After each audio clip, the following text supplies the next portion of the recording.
नमस्कार दोस्तों, एक बार फिर से आप सभी लोगों का स्वागत है एक और नए वीडियो के अंदर। तो भाई मैंने आप लोगों से प्रॉमिस किया था बनारस का पूरा आइटनरी मैं आप लोगों के साथ शेयर करूंगा। तो मैं लेके आ चुका हूँ ये आइटनरी, जिसके अंदर 2 नाइट 3 डेज की पूरी आइटनरी रहेगी। तो अगर आप भी बनारस जाने का प्लान कर रहे हो तो इस वीडियो को जो है पूरा जरूर देखना, क्योंकि इसके अंदर हम कवर करने वाले हैं कुछ पॉइंटर, जैसे आपको कितना टोटल खर्चा आ सकता है, कौन कौन सी जगह आपको घूमना चाहिए, और सबसे इम्पोर्टेंट चीज क्या आपको अवॉइड करना चाहिए। ठीक है, चलिए बिना टाइम वेस्ट करे चलते हैं डायरेक्ट बनारस ट्रिप के सफर पे।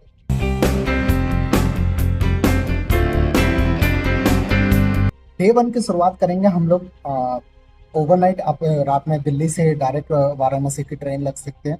सुबह जैसे आप वाराणसी उतरते हैं, वहां से सबसे पहला आपका काम रहेगा होटल चेक इन करना, जहाँ पे मेरी रिकमेंडेशन रहेगी अस्सी घाट या फिर मणिकर्णिका घाट के पास। आप दोनों में से किसी भी जगह पे 500 से लेकर 1500 तक के रेंट पे आप रूम ले सकते हो, अच्छे खासे रूम्स मिल जाते हैं।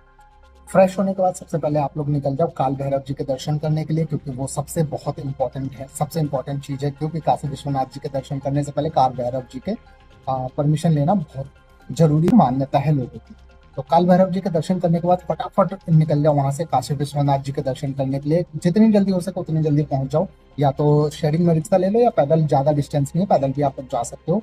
तो क्योंकि वहां पे काशी, अगर आपकी किस्मत अच्छी हुई आपकी जल्दी एंट्री हो जाएगी, वरना 2-2.5 घंटे का लाइन लगता है। भाई मुझे भी 2.5 घंटे लग गए थे। इसके अंदर एक रिकमेंडेशन मेरी तरफ से ये रहेगी कि अगर आपके साथ फैमिली है तो आप लोग वहाँ पे वहाँ का पास मिलता है, पास आप ले सकते हो, जो कि 300 से लेकर 2400 रुपए तक के पासेस मिलते हैं, वो आप ले सकते हो, जिससे आपको इजी एंट्री मिल जाएगी, ज्यादा हसल फ्री एंट्री मिल जाएगी और आसानी से दर्शन हो जाएंगे।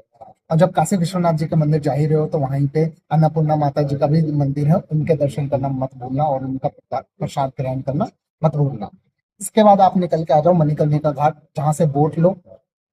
शाम की बिल्कुल बिल्कुल भाई गोल्डन गोल्डन बनारस लगता है। ठीक है, शाम की बोट राइड करो। बोट राइड करने के बाद 80 घाट पे आप बोट छोड़ दो, 50 रुपए लगेंगे आपके ज्यादा। ठीक है, शेयरिंग में ले लीजिएगा तो 50 रुपए लगेंगे। 80 घाट पे उतर जाओ। 80 घाट पे अब आता है आपका सबसे फेवरेट पॉइंट, मतलब सबसे फेवरेट टाइम, जो आता है गंगा घाट आरती।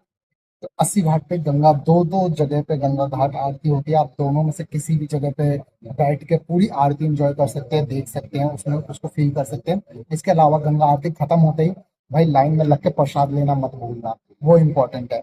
इसके बाद आप निकल जाओ स्ट्रीट पे। 80 घाट से ही पैदल स्ट्रीट पे निकल जाओ, पूरा आपको स्ट्रीट फूड पूरा बहुत अच्छा नज़ारा देखने के लिए मिलेगा, बहुत अच्छा क्राउड मिलेगा। ठीक है, और वहां पे एक्सप्लोर करो, स्ट्रीट फूड एक्सप्लोर करो, जिसके अंदर आपको खाने के लिए टमाटर चाट हो गया, कचौड़ी सब्जी हो गई, बनारसी लस्सी हो गई, ये सब कुछ पियो, एंजॉय करो। इसके बाद return to hotel. Day two day two में हम लोग कवर करेंगे सबसे भाई भाई जितनी सुबह उठ सकते हो उठ जाओ।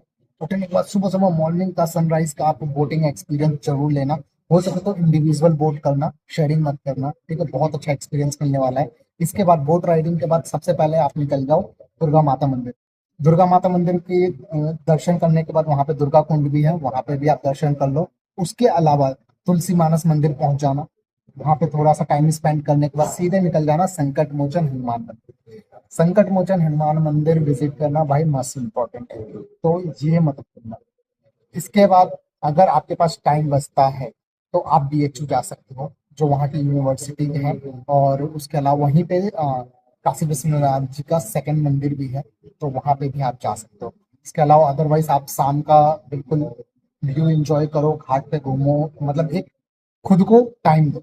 ठीक है, या फिर इसके अलावा अगर डे टू में आपके पास थोड़ा सा टाइम बच भी जाता है, अगर आप लोग रैपिडो या फिर शेयरिंग से ट्रेवल करते हो तो टाइम बच जाता है, तो भाई सरनाथ जरूर जाना। काशी से 10-12 किलोमीटर के डिस्टेंस पे सरनाथ बहुत अच्छी जगह है एक्सप्लोर करने के लिए। Now come to the day 3। Day 3 में हम इसको दो पार्ट्स में डिवाइड करेंगे। डे 3 पहला पार्ट, होटल से चेकआउट करो। चेकआउट करने के बाद सबसे पहले कुछ भी ऑटो रैपिडो जो भी आप लोग शेयरिंग लो उससे पहुंच जाओ। सबसे वहां से डायरेक्ट पहुंच जाओ आप लोग रामगढ़ फोर्ट। रामगढ़ फोर्ट जो किला है, बहुत मतलब पहले आप जब एंट्री करोगे ना भाई, मेरे को भी बिल्कुल अच्छा नहीं लगा था, आप लोगों ने मेरे ब्लॉग में देखा होगा, मेरे को भी अच्छा नहीं लगा था। बट अंदर जैसे म्यूजियम खत्म होता है उसके बाद का जो सीन है, नेक्स्ट लेवल का सीन है, तो भाई उसको एंजॉय जरूर करना, बहुत मजा आएगा आप लोगों को। और हाँ, जल्दबाजी में मत करना, एक एक चीजें अच्छे से देखना, एक्सप्लोर करना, फील करना, बहुत एंजॉय करोगे आप लोग, बहुत मजा आएगा। डेढ़ दो घंटा आपका, 2.5 घंटा कहाँ पास हो गया आपको पता भी नहीं चलेगा। इसके अलावा वहां से निकलने के बाद भाई बनारस की शॉपिंग, इसके लिए मैं आप लोगों को इतना इसलिए टाइम दे रहा हूँ भाई, बनारस में स्ट्रीट पे निकल जाओ शॉपिंग के लिए, बनारसी साड़ी हो गया, दुपट्टा हो गया, बहुत कुछ है लेने के लिए, रुद्राक्ष माला, ब्रास, काफी चीजें हैं लेने के लिए। इसकी जो सबसे बेस्ट मार्केट्स मैं आपको बता दे रहा हूँ, पहला है गोडवलिया। गोडवलिया में आप जा सकते हो, या फिर थाथेरी बाजार है, थाथेरी बाजार हो गया, या काशी विश्वनाथ जी की गलियां हैं, इन जगहों से आप लोग शॉपिंग कर सकते हो। ठीक है, तो पूरा शॉपिंग करो, एंजॉय करो। इसके अलावा शाम का आप जो भी है ऑथेंटिक फूड वगैरह, लिट्टी चोखा हो गया, ये सब कुछ खाओ, बाटी चोखा हो गया खाओ, लस्सी पियो, और बैक टू रेलवे स्टेशन।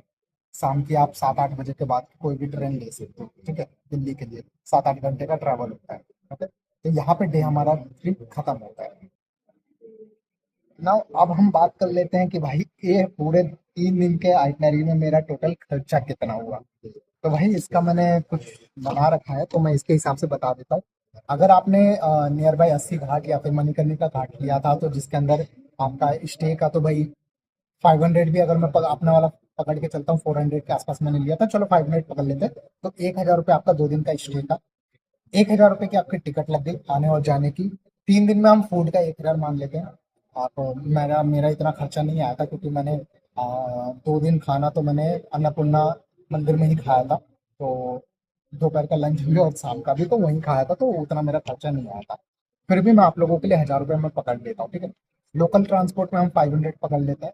बाकी आपका जो देखिए शॉपिंग वगैरह वो आपकी पर्सनल एक्सपेंस होती है। तो मतलब ओवरऑल मैं आपको मानूं तो 3,000 से 3,500 रुपये पर पर्सन आपका खर्च आता है 2 नाइट 3 डेज का बनारस ट्रिप, आइटनरी के बेस। ठीक है, बाकी डिपेंड करता है आपके ऊपर कि आप किस तरीके से उस चीज को यूटिलाइज करते हैं, पूरे एक्सपेंस को किस तरीके से आप लोग मैनेज करते हैं।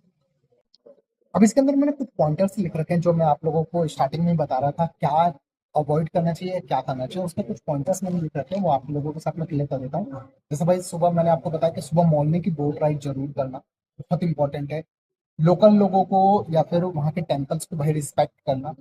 कुछ भी ऐसा मत बोलना वहां पे जो किसी को हर्ट हो जाए और फिर आपके लिए कुछ मुसीबत खड़ी हो जाए। ठीक है, तीसरी, कैश जितना हो सके कैरी करना। ठीक है, क्योंकि वहाँ पे बहुत जगह ऐसा है जहाँ पे यूपीआई वगैरह नहीं चलता, मतलब चलता है बट लोग एक्सेप्ट नहीं करते। ठीक है, तो कैश कैरी करना।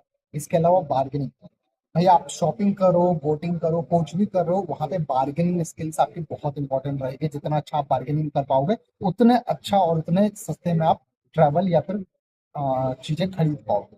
ठीक है, इसके अलावा एक्सप्लोर करने के लिए भाई मेरी रिकमेंड मानोगे तो ई रिक्शा या फिर रैपिडो, ये दो चीजें कंसिडर करूंगा। इन दो चीजों का यूज करना सबसे बेस्ट रहेगा, इजी रहेगा।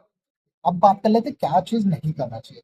तो अगर आप अकेले हो तो लेट नाइट गंगा किनारे अवॉइड करना, 10, 10:30 के बाद भाई अवॉइड करना। ठीक है, घर जाना। इसके अलावा जो आप मंदिर में जा रहे हो या फिर कहीं भी जा रहे हो, तो थोड़ा जो पंडित लोग हैं उनके थोड़ा सा स्कैम से बच के रहना। ठीक है, कि मतलब भाई इतना पैसा दे दो मैं ये करवा दूंगा वो करवा दूंगा, तो इस स्कैम से थोड़े से बच के रहना। इसके अलावा देखो, गंगा किनारे बैठ के कुछ भी चीजें जैसे खा पी के कुछ फेंकना या फिर कुछ अलग चीजें जैसे अल्कोहल वगैरह लेना, वो चीजें अवॉइड करना, क्योंकि भाई अगर नजरों में आते हो तो बहुत बुरे फंस सकते हो आप लोग। ठीक है, इसके अलावा एक सबसे इम्पोर्टेंट पॉइंट है, जब आप मंदिरों में विजिट कर रहे हो तो आप अपने कपड़ों का बहुत इंपॉर्टेंट ध्यान रखना कि भाई आप क्या पहन के जा रहे हो, ये बहुत इंपॉर्टेंट है आप लोगों के लिए। ठीक है, तो ये कुछ है कि क्या करना चाहिए क्या नहीं करना चाहिए। होप आप लोगों को क्लियर हुआ होगा। इससे रिलेटेड कोई भी आपका सवाल होगा तो हाँ डू कमेंट, आप मेरे को कमेंट कर दीजिएगा, मैं उस चीज़ का आप लोगों को रिस्पॉन्स कर दूंगा। तो दोस्तों, ये था 2 नाइट 3 डेज का बनारस ट्रिप का पूरा एक्सपीरियंस, सिंपल, स्पिरिचुअल और बजट फ्रेंडली। अगर आपको ये वीडियो हेल्पफुल लगी है तो लाइक जरूर करो यार। कमेंट करके बताओ आपको और क्या चीज़ें जानकारी चाहिए, या फिर मुझे और किस जगह पे ट्रैवल करना चाहिए। ठीक है, और सब्सक्राइब कर लो यार। हाँ, अगर चैनल पे नए हो तो सब्सक्राइब कर लो, अगर पुराने भी हो और अभी तक सब्सक्राइब नहीं करे तो सब्सक्राइब करो। मिलते हैं अगले ब्लॉग में, तब तक के लिए जय गंगा मैया।